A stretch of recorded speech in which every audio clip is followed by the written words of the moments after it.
اس کہانی میں ہم ایک ایسے آئلینڈ کو دیکھیں گے جہاں صرف لڑکیاں رہتی ہیں۔ یہ آئلینڈ کسی عام لڑکیوں کا نہیں ہوتا۔ اس آئلینڈ پر رہنے والی لڑکیوں کے پاس واریر جیسی طاقتیں ہوتی ہیں۔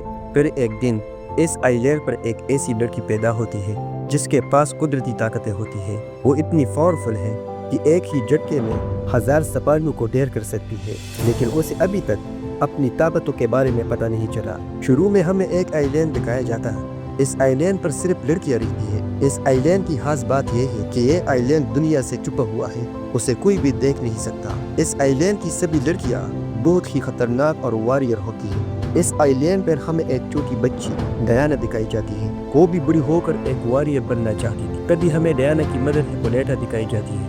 یہ اس آئلینڈ کی کوئین ہوتی ہے۔ ڈیانا کی مدر نہیں چاہتی تھی کہ وہ بڑی ہو کر ایک واریر بنے، اس لیے وہ ڈیانا کو ہمیشہ لڑائیوں سے الگ رکھا کرتی تھی۔ ایک رات ڈیانا کی مدر ہپولیٹا اسے اپنی تاریخ کے بارے میں بتاتی ہے۔ ڈیانا کی مدر بتاتی ہے کہ پہلے سبھی دیوتا دھرتی پر ہی رہا کرتے تھے۔ ان سبھی دیوتاؤں کے راجا تھے زیوس۔ زیوس نے ہی انسانوں کو بنایا تھا۔ کئی سال تک دیوتا اور انسان دھرتی پر ساتھ ہی رہا کرتے تھے، لیکن پھر زیوس کے بیٹے ایرس کو انسانوں سے نفرت ہونے لگی۔ ایرس نے چال کھیلی اور اس نے انسانوں کو ایک دوسرے کے خلاف بھڑکانا شروع کر دیا، جس کے بعد انسانوں میں جنگ شروع ہو گئی۔ باقی دیوتاؤں نے ایرس کو روکنے کی کافی کوشش کی، لیکن ایرس بہت زیادہ طاقتور تھا۔ پھر زیوس آئے اور انہوں نے اپنی پوری طاقت سے ایرس کو زخمی کر دیا، جس کے بعد ایرس غائب ہو گیا۔ پھر زیوس نے اس آئلینڈ کو بنایا جو انسانی دنیا سے ہمیشہ چھپ کر رہے گا، تاکہ ایرس کبھی بھی واپس لوٹے تو یہ سب جنگ کے لیے تیار رہے۔ زیوس نے اپنی ایک خاص تلوار اس آئلینڈ پر چھوڑ دی تھی۔ اس تلوار کا صرف وہی استعمال کر سکتا ہے جس کے اندر زیوس کی طاقتیں ہو۔ ڈیانا اس تلوار کو اٹھانا چاہتی تھی، لیکن ڈیانا کی مدر اسے منع کر دیتی ہے۔ دوسری طرف ڈیانا اینکی سے لڑائی سیکھنی شروع کی۔ اینکی ڈیانا کی مدر کی بہن تھی۔ کئی سال بیت جاتے ہیں اور اب ڈیانا بڑی ہو چکی تھی۔ اینکی اسے ابھی بھی لڑائی سکھا رہی تھی۔ وہ دونوں تلوار بازی کی پریکٹس کر رہے ہوتے ہیں، لیکن تبھی وہاں پر ڈیانا کی مدر پہنچ جاتی ہے۔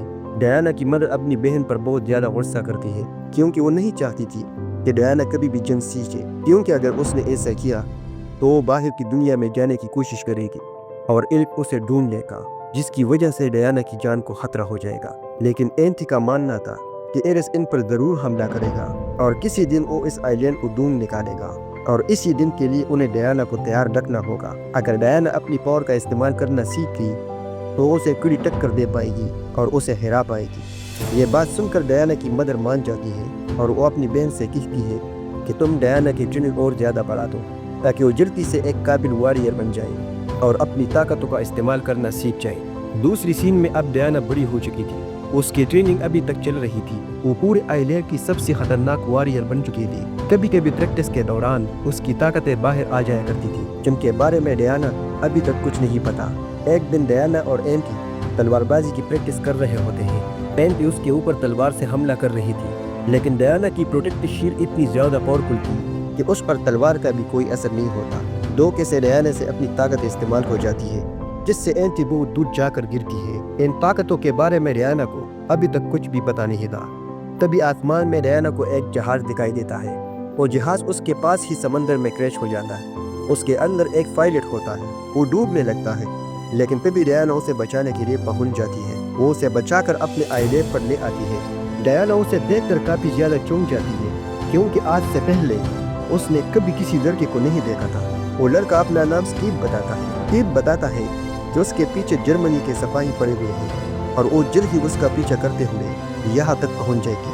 دوسری سائڈ ہمیں جرمن کے کافی سارے جہاز دکھائے جاتے ہیں۔ ان لوگوں کو اسٹیو کے جہاز کے ٹکڑے مل جاتے ہیں۔ اب جرمن کے سپاہیوں کو اسٹیو بھی دکھائی دے جاتا ہے۔ وہ سب اس آئلینڈ کی طرف بڑھنے لگتے ہیں۔ صدیوں سے چھپا ہوا آئلینڈ اب سب کے سامنے آ چکا تھا۔ آئلینڈ کی سبھی لڑکوں کو پتہ چل چکی تھی کہ ان پر حملہ ہو چکا ہے۔ وہ سب اپنے تیر لے کر تیار ہو جاتی ہے۔ جرمن سپاہی ان پر حملہ کر دیتے ہیں۔ اس آئلینڈ کی لڑکی اتنے زیادہ ٹرین تھی کہ وہ اپنے سامنے کسی بھی سپاہی کو نہیں ٹکنے دے رہی تھی، جبکہ ان کے پاس صرف تیر اور تلوار ہی تھی۔ وہ سب جرمن سپاہیوں کو ختم کرنے والی ہوتی ہے، لیکن تبھی ڈیانا کے اوپر ایک سپاہی گولی چلا دیتا ہے۔ یہ دیکھ کر اینکی اس گولی کے سامنے آتی ہے۔ اب سارے جرمن سپاہی مر چکے تھے۔ ڈیانا کی مدر اسٹیو کو قیدی بنا لیتی ہے، کیونکہ انہیں لگ رہا تھا کہ ان سب چیزوں کے پیچھے اسی کا ہاتھ ہے۔ وہ لوگ اسٹیو کو ایک جادوئی رسی سے پکڑ لیتے ہیں۔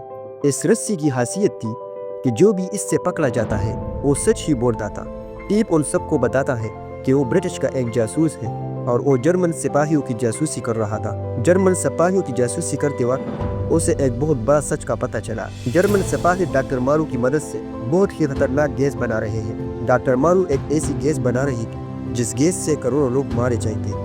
उसी वजह से स्टीव इन लोगों का गैस बनाने वाले फार्मूला लेकर वहाँ से भाग निकला और उसके पीछे जर्मन सिपाही पड़े थे। इसलिए वो गलती से इस आइलैंड पर आकर क्रैश हो गया और उसका पीछा करते करते जर्मन सिपाही भी वहाँ पहुँच गए और यही उसकी सच्चाई थी। स्टीव बताता है कि अगर उसने डॉक्टर मारू को नहीं रोका तो करोड़ों इंसान मारे जाएंगे और जंग कई साल तक चलती रहेगी। इसलिए उसे अपने ब्रिटिश के जनरल को जाकर ये बात बतानी होगी। डायना अपनी मदर से बोलती है कि हमें उनकी मदद करनी चाहिए, क्योंकि डायना को लग रहा था कि जर्मन सिपाहियों का जनरल ही एरिस है। एरिस धरती पर जनरल के रूप में आया है ताकि वो धरती पर दोबारा से जंग करा सके, लेकिन डायना की मदर उसे मना कर देती है। वो बताती है अगर वो एक बार इस आइलैंड से बाहर निकल गई तो कभी वापस नहीं आएगी। लेकिन डायना इस बात को नहीं मानती और रात को वहाँ से भागने वाली थी। भागने से पहले वो इस जादुई रस्सी को ले लेती है और साथ ही में उस ज़्यूस की बनाई हुई तलवार भी ले लेती है। अब उस स्टीव के साथ मिलकर रात में वहाँ से भागने वाली थी, लेकिन तभी वहाँ पर डायना की मदर पहुँच जाती है। लेकिन वो इस बात डायना को नहीं रोकती, बल्कि वो डायना को एक राउंड देने के लिए आई थी, जिसके बाद वो डायना उस स्टीव को वहाँ से रवाना कर देती है। अब डायना स्टीव से बोलती है मुझे जंग के देवता एरिस के पास ले चलो ताकि मैं एरिस को ख़त्म करके इस जंग को रोक सकूं। लेकिन स्टीव भी सोच में पड़ जाता है क्योंकि उसे एरिस के बारे में कुछ पता नहीं था। फिर भी वो डायना से हाँ बोल देता है। अगले दिन स्टीव और डायना लंदन पहुंच चुके थे। अब स्टीव डायना को अपने जर्नल से मिलाने के लिए ले जाता है। स्टीव अपने जर्नल को वो डायरी दे देता है जिसके अंदर इस गैस का फार्मूला लिखा हुआ था, लेकिन इस डायरी के अंदर अलग ही जुबान में लिखा हुआ था। इस जुबान को वहाँ कोई भी नहीं पढ़ सकता था। लेकिन फिर डायना उस डायरी को दे देती है। डायना को इस डायरी के अंदर लिखी हुई सारी बातें समझ आ रही थी। दरअसल डायना के अंदर एक कुदरती पावर थी जिससे वो दुनिया की तमाम दुबारें समझती थी। डायरी के अंदर लिखा हुआ फार्मूला वहाँ सबको बता देती है। स्टीव अपने जनरल से बोलता है कि वो कुछ साथियों को लेकर उस अड्डे को ब्लास्ट कर देगा ताकि जहाँ गैस बन रही है वो जगह ही ब्लास्ट हो जाएगा, जिससे जर्मन सिपाही गैस नहीं बना पाएंगे। लेकिन स्टीव के जनरल इस बात के लिए उसे मना कर देते हैं। ये बात सुनकर डायना को बहुत ज्यादा गुस्सा आती है। वो वहाँ लड़ाई करने वाली होती है, लेकिन स्टीव उसे पकड़कर बाहर ले आता है। अब स्टीव और डायना प्लान बनाते हैं कि वो दोनों अपने साथ कुछ साथियों को लेकर वहाँ जाएंगे। स्टीव अपने दोस्तों के पास जाता है। उसके दोनों दोस्त काफी भरोसेमंद थे। वो उनके साथ बेल्जियम के लिए निकल जाते हैं ताकि वो जर्मन सिपाहियों से लड़ सके। बेल्जियम पहुंचते ही वहाँ उन्हें काफी सिपाही जख्मी दिखते हैं। ये देखकर डायना चाहती थी कि जंग को जल्द से जल्द रोका जाए और में ऐसे ही मासूम लोग मरते रहे। दूसरी तरफ हमें जर्मनी के जनरल को दिखाया जाता है। जनरल डॉक्टर मारू के पास जाते हैं। उन्होंने डॉक्टर मारू को एक स्पेशल चीज बनाने के लिए कहा था और डॉक्टर मारू ने वो भी बना ली थी। दरअसल ये एक ऐसी गैस थी जिसे सूंघने के बाद किसी भी इंसान के अंदर ताकत आ जाएगी। उस गैस को सूंघते ही जनरल के अंदर पावर आ जाती है। डॉक्टर मारू जनरल को बताती है कि उन्होंने वो गैस भी बना ली है जिससे काफी सारे इंसानों को मारा जा सकता है। यानी स्टीव के फार्मूले चुराने के बाद भी डॉक्टर मारू ने अपने काम की। दूसरे साइड डायना उसकी जंग की जगह पहुंच जाती है। जर्मन सिपाहियों ने वहाँ एक गांव को अपने कब्जे में ले रखा था। डायना चाहती थी कि वो इस गांव को आजाद कर दे,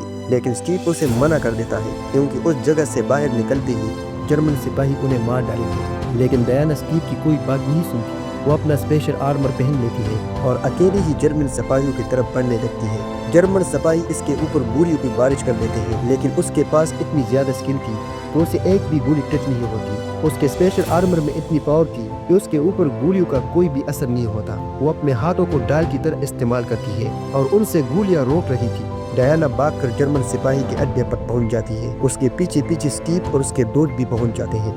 अब डायना जर्मन सिपाहियों को बड़ी ही आसानी से मार रही थी क्योंकि उसे पता नहीं था कि उसके अंदर स्पेशल पावर्स भी है। वो कई सौ जर्मन सिपाहियों का अकेले ही ढेर कर देती है। अब डायना ने इस गांव को जर्मन सिपाहियों से आजाद कर दिया था। गांव वाले इस चीज से काफी ज्यादा खुश होते हैं। वो डायना, स्टीव और उसके दोस्तों का एक पूरी खींचते हैं। रात को इस गांव के अंदर खुशी का माहौल था। अगले दिन डायना, स्टीव और उनकी टीम एक महल के बाहर पहुंचती है। इस महल के अंदर जर्मनी का जनरल आने वाला था। स्टीव चालाकी दिखाता है। वो जर्मन सिपाहियों के कपड़े पहनकर इस महल के अंदर घुस जाता है। स्टीव डॉक्टर मारू के पास जाता है और डॉक्टर मारू से बातों में उस गैस की लोकेशन के बारे में पूछता है, लेकिन डॉक्टर मारू उसकी किसी बात का जवाब नहीं देती और वहाँ से चली जाती है। तभी महल के अंदर डायना भी घुस चुकी थी। वो चुपके से जर्मनी के जनरल पर हमला करके उसे मार देना चाहती थी, लेकिन तभी स्टीव आकर उसे रोक लेता है। अब इस महल के अंदर से जर्मन सिपाही इस गैस को इस गांव की तरफ छोड़ देते हैं जिस गांव को डायना ने आज़ाद किया था। डायना को जब पता चलती है तो वो भागकर इस गांव में पहुंचती है, लेकिन तब तक बहुत देर हो चुकी थी। उस गैस को सूंघने वाले सभी इंसान मर चुके थे, लेकिन इस गैस को डायना के ऊपर कोई भी असर नहीं था। डायना को इस बात से बहुत ज्यादा गुस्सा आती है। वो स्टीव पर गुस्सा करती है क्योंकि वो जनरल को वही मारने वाली थी, लेकिन स्टीव ने उसे रोक लिया था। अब वो स्टीव से गुस्सा होकर अकेले ही वहाँ से निकल जाती है। अब डायना जर्मन सिपाहियों के अड्डे पर पहुंच जाती है। वो वह जर्मन सिपाहियों को मारने लगती है। इसके बाद वो जर्मनी के जनरल के रूम में पहुंच जाती है, लेकिन तभी जनरल इस गैस को सुन लेता है जिससे इसके अंदर काफी सारी पावर आ जाती है। वो डायना को टक्कर देने लगता है, लेकिन डायना जनरल से काफी ज्यादा पावरफुल थी। वो जनरल के सीने में ज़्यूस की बनाई हुई तलवार घुसा देती है और जनरल को खत्म कर देती है। जिसके बाद डायना चैन की सांस लेती है क्योंकि उसे लग रहा था कि उसने इरिस को मार दिया है। तब स्टीव वहाँ पहुंच जाता है। स्टीव डायना से बताता है कि जर्मन सिपाही सारी गैस लेकर एक जहाज के अंदर जा रहे हैं। वो इस गैस को दुनिया के ऊपर छोड़ने वाले हैं और इस चीज़ को रोकने के लिए उसे डायना की मदद चाहिए। लेकिन डायना उसे बोलती है कि उसने ज़्यूस के बेटे इरिस को मार डाला है और उसके हिसाब से जंग को ख़त्म हो जाना चाहिए था। लेकिन स्टीव उसे समझाता है कि किसी एक इंसान के मरने से यह जंग ख़त्म नहीं होगा। इस जंग को ख़त्म करने के लिए उसे उन सारी गैस को तबाह करना होगा। लेकिन डायना को लग रहा था कि स्टीव उसका फ़ायदा उठाना चाह रहा है क्योंकि उसे तो सिर्फ वही बातें पता थी जो उसकी माँ ने उसे बताई थी। उसके हिसाब से इरिस को मारते ही यह जंग खत्म हो जाना चाहिए था। डायना स्टीव की कोई बात नहीं सुनती, इसलिए स्टीव इस गैस को खत्म करने के लिए अकेला ही निकल जाता है। डायना वहाँ खड़ी होकर काफी ज्यादा सोच में थी, लेकिन तभी वहाँ पर स्टीव के कमांडर पहुंच जाते हैं। वैसे तो उसे जर्मन के खिलाफ लड़ना चाहिए था, लेकिन फिर भी वो जर्मनी के साथ दे रहा था। डायना को समझ आती है कि वो कोई और नहीं बल्कि इरिस ही है। डायना ज़्यूस की बनाई हुई तलवार से उसके ऊपर हमला करती है, लेकिन वो इस तलवार को एक ही हाथ से तबाह कर देता है। इरिस उसे बताता है इस तलवार को ज़्यूस ने नहीं बनाया था, बल्कि ज़्यूस ने डायना को बनाया था और डायना के अंदर ज़्यूस ने अपनी ताकतें डाली थी। लेकिन यह बात डायना को आज तक पता नहीं था। अब इस डायना को माजी में ले जाती है। वो डायना को बताता है इंसान किस तरीके से इस धरती को निश्चित कर दिया। इंसान जब तक जिंदा रहेगा ये जंग चलती रही। इरिस डायना को अपनी बातों में फंसा रहा था। वो डायना से बोलता है वो दोनों मिलकर इंसानियत को तबाह कर देंगे, जिसके बाद वो दोनों फिर इस दुनिया को दोबारा से शुरू करेंगे। लेकिन डायना उसकी किसी बातों में नहीं आती। वो इरिस के ऊपर हमला कर देती है। इरिस के पास डायना से भी ज्यादा पावर्स थी। वो कितनी भी बारी चीज को इशारे में हवा में उड़ा सकता था। वो डायना को बड़ी ही आसानी से मार रहा होता है, लेकिन तभी डायना इसके ऊपर एक बक्स फेंक कर मारती है। इस बक्स के अंदर बम थे, जिसकी वजह से वह एक जबरदस्त धमाका होता है। दूसरी साइड स्टीव और उसकी साथी उस जहाज तक पहुंच जाते हैं जिसके अंदर बहुत सारी जहरीली गैस रखी हुई। स्टीव अपने दोस्तों को बताता है कि वो इस जहाज को धरती पर तबाह नहीं कर सकते, क्योंकि अगर उन्होंने ऐसा किया तो वह 60 किलोमीटर के दायरे में सब कुछ तबाह हो जाएगा। इस जगह जहरीली गैस फैल जाएगी और सभी इंसान मर जाएंगे। इसलिए उसे जहाज को हवा में ले जाकर स्टीव के दोस्त उसे रोकते हैं, लेकिन स्टीव इनकी कोई बात नहीं सुनता। स्टीव जहाज में जाने से पहले डायना के पास आता है और उसे एक घड़ी देकर और जहाज की तरफ भागता है। दूसरी तरफ इरिस अपनी असली रूप में आ चुका था। अब उसने अपनी पूरी ताकतें बाहर निकाल दी थी। वो डायना को लोहे के टुकड़े में बंद कर देता है। तभी डायना आसमान की तरफ देखती है जहाँ स्टीव को जहाज को लेकर हवा में उड़ चुका था और इस जहाज को हवा में ब्लास्ट कर देता है। स्टीव भी इस ब्लास्ट के अंदर मर चुका था। ये देखकर डायना को बहुत ज्यादा गुस्सा आती है। उसके अंदर से पावर्स निकलने लगती है।